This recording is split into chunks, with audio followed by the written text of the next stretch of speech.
तो आज का हमारा लेक्चर स्ट्रॉन्ग, वीक और डाइल्यूट एसिड्स के बारे में है। हम आपको बताएंगे कि स्ट्रॉन्ग एसिड्स क्या होते हैं, वीक एसिड्स क्या होते हैं और डाइल्यूट एसिड्स क्या होते हैं। तो ये देखिए, ये एक पानी का गिलास है। आपको ये जान के हैरानगी होगी कि इस पानी के एक गिलास में साइंसदानों ने ये मालूम किया है कि 8 ट्रिलियन ट्रिलियन मॉलिक्यूल्स तकरीबन इससे भी ज़्यादा होते हैं। 8 ट्रिलियन ट्रिलियन। आपको याद होगा कि 1003 ciphers, zeros, 1 million 6 zeros, 1 billion 9 zeros और 1 ट्रिलियन 12 जीरोस। तो इस तरीके से ट्रिलियन ट्रिलियन जो है 8 विद 24 जीरोस। अब एक बड़ी इतनी ज़्यादा मकदार में जब पानी के मॉलिक्यूल्स होते हैं तो ये ज़ाहिर है पानी में हिल जुल रहे हैं, आपस में हरकत कर रहे हैं, एक दूसरे के करीब आ रहे हैं, एक दूसरे से टकरा रहे हैं कि इनके टकराव से क्या चीज़ होती है। तो वो देखने के लिए हम पहले तो हम ये जानते हैं कि ये इतने ज़्यादा मॉलिक्यूल्स हैं क्यों पानी में। ये इसलिए है कि पानी का स्ट्रक्चर आपको पता होगा, एक ऑक्सीजन और 2 हाइड्रोजन एटम्स होते हैं।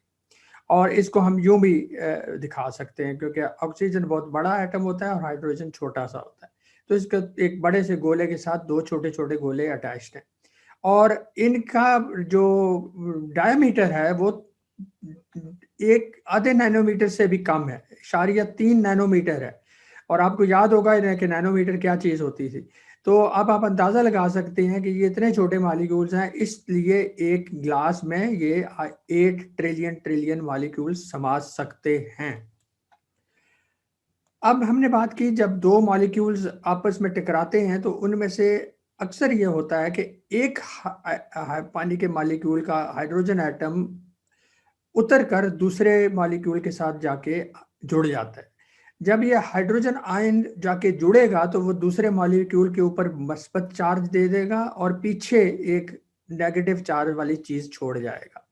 तो हमारे पास दो H2O जब टकराते हैं तो एक H3O पॉजिटिव और एक OH नेगेटिव बन जाता है।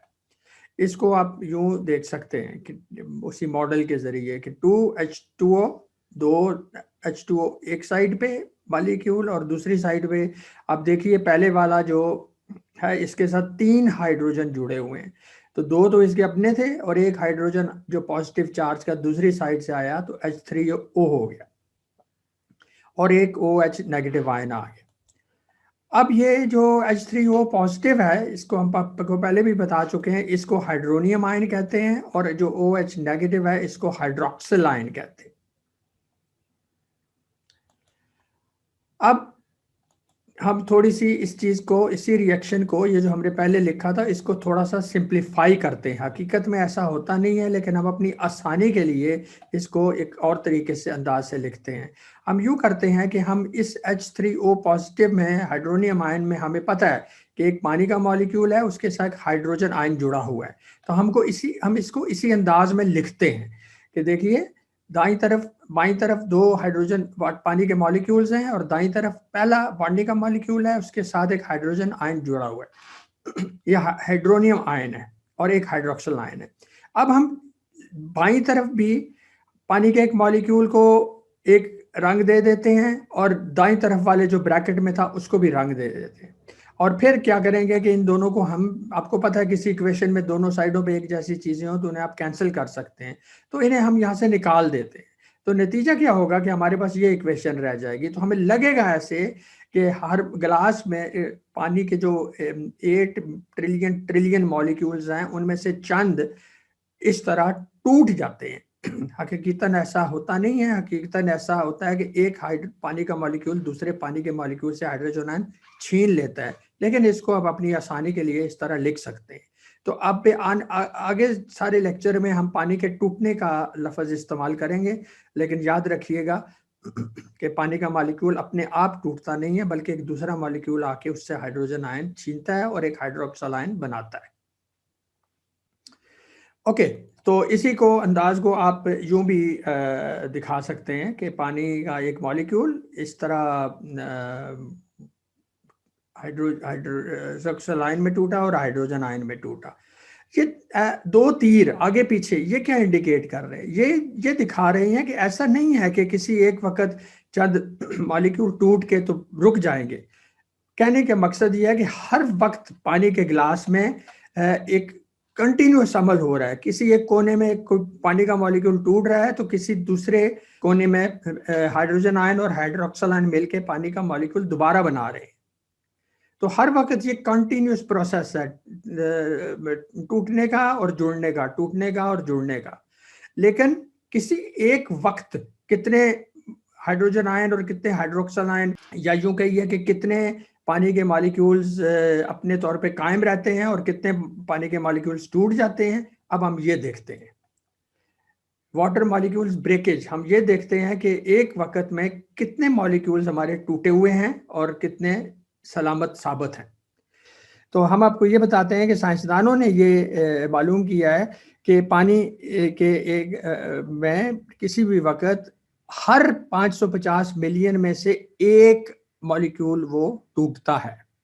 तो इसका क्या मतलब हुआ? इसका मतलब ये हुआ कि जो रेशो है, जो जैसे आप कहते हैं 10 और 1 की, 1 और 10 की रेशो है, तो 1/10 है।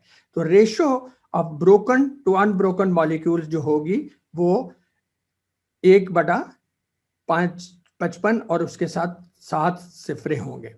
हर 550 मिलियन में से मॉलिक्यूल्स में से एक मॉलिक्यूल टूटा हुआ होगा।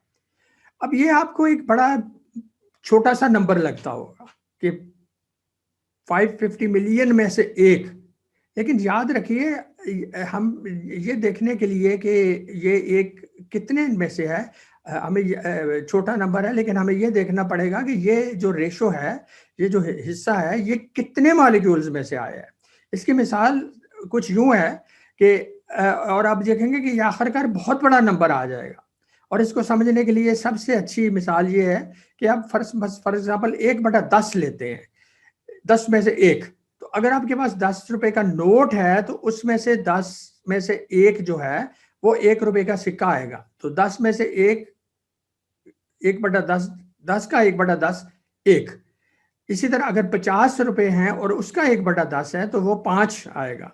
और 100 का 1/10 10 आएगा। और 500 का 1/10 50 रुपए आएगा। और 1000 का 1/10 100 रुपये आएगा। यानी कि आप ये देख लीजिए कि हम कर क्या रहे हैं कि हम ऊपर वाला जीरो, नीचे वाले जीरो से एक, नीचे अगर एक जीरो है तो ऊपर वाला एक जीरो कैंसिल हो जाएगा। तो नीचे जितने जीरोज होंगे ऊपर उतने जीरो कैंसिल हो जाएंगे। अब आप याद रखिए कि ये जो हमने बात की थी कि हमारे पानी में हर 550 मिलियन में से एक टूटता है, तो ये हर 550 मिलियन किसकी बात कर रहे हैं, किस में से बात कर रहे हैं? तो याद रखिए ये हम बात कर रहे हैं वो मॉलिक्यूल जो कुल मौजूद हैं, और वो कितने थे? वो थे 8, जिनके साथ 24 जीरोस लगे हुए थे। तो इसको आप 8 24 जीरोस को आप 800 और 22 जीरोस लिख सकते हैं। और 800 को 55 से तकसीम करें तो तकरीबन 15 आ जाएगा। और 22 जीरो में से 7 जीरोस कैंसिल हो जाएंगे जो नीचे मौजूद हैं, तो 15 जीरोस पीछे बच जाएंगे। तो ये देखिए कि ये इतने जो हैं, ये मुझे लग रहा है कि 15,000 ट्रिलियन टूटे हुए, यानी कि 8 ट्रिलियन ट्रिलियन में से 8 ट्रिलियन ट्रिलियन टोटल पानी के मॉलिक्यूल्स थे ग्लास में, जिसके में से 15,000 ट्रिलियन टूटे हुए हैं।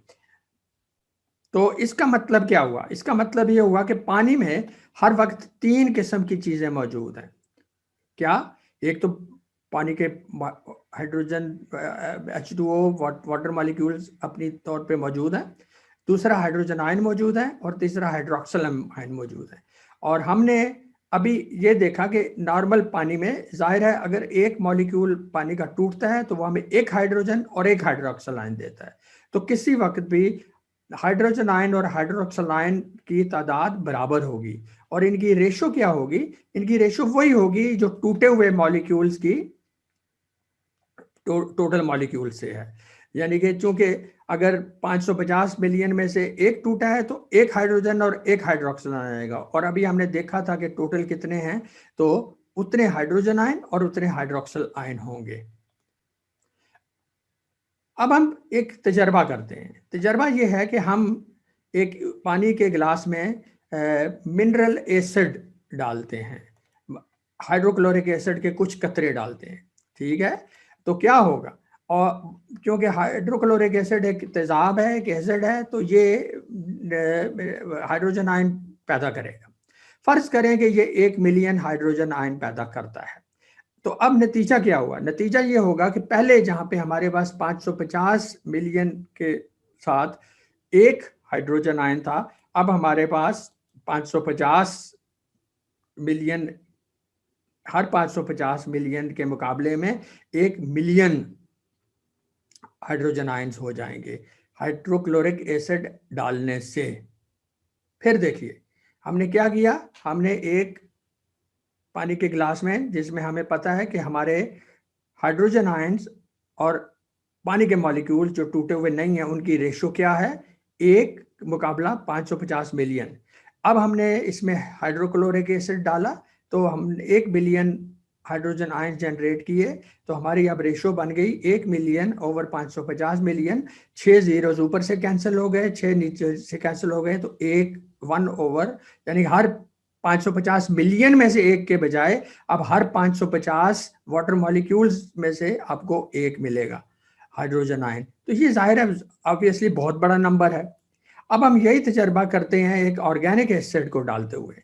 ऑर्गेनिक एसिड क्या था, इसकी सबसे अच्छी मिसाल एसिटिक एसिड की है, ओके, तो सिरके की। तो हम डालते हैं तो इसमें भी हाइड्रोजन आयन प्रोड्यूस होंगे, लेकिन इसमें हाइड्रोजन आयन बहुत कम प्रोड्यूस होंगे। तो मिसाल के तौर पे हाइड्रोक्लोरिक एसिड के मुकाबले में बहुत कम प्रोड्यूस होंगे। तो जब वहां पे 1 मिलियन हुए थे, वहां पे हम फर्ज करते हैं कि 1000 हुए हैं।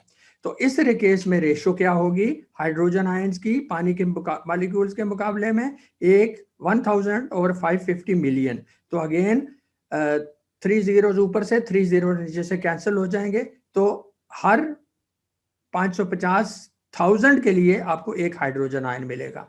550 मिलियन के मुकाबले में फिर भी ये ज्यादा है, लेकिन अब ये देखिए कि ये हाइड्रोक्लोरिक एसिड के मुकाबले में ये रेशो कम है। तो इससे हम यूं स्टेबल इस तरह लिखते हैं कि हाइड्रोक्लोरिक एसिड के केस में जब हमने डाला और उतना ही अमाउंट, उतनी मिकदार अगर तो एसिडिक एसिड की डाली, तो उनका हम मुकाबला करते हैं, तो हम देखते हैं कि हाइड्रोक्लोरिक एसिड के केस में हर 550 पानी के मॉलिक्यूल के पीछे हमें एक हाइड्रोजन आयन मिलता है, जबकि एसिडिक के केस में हमें हर 550 1000 के लिए एक पानी का हाइड्रोजन आयन मिलता है। तो फिर तीसरे कॉलम में जैसे लिखा हुआ है कि हाइड्रोजन आयन हाइड्रोक्लोरिक एसिड में 1 फॉर एवरी 550, जबकि एसिटिक एसिड में 1 फॉर एवरी 550,000। तो इससे हमें कुछ फॉरन कॉमन सेंस की बात है, हम कह सकते हैं कि हमारा हाइड्रोक्लोरिक एसिड जो है वो ये एसिटिक एसिड के मुकाबले में 1000 गुना ज्यादा हाइड्रोजन आयन जनरेट करता है।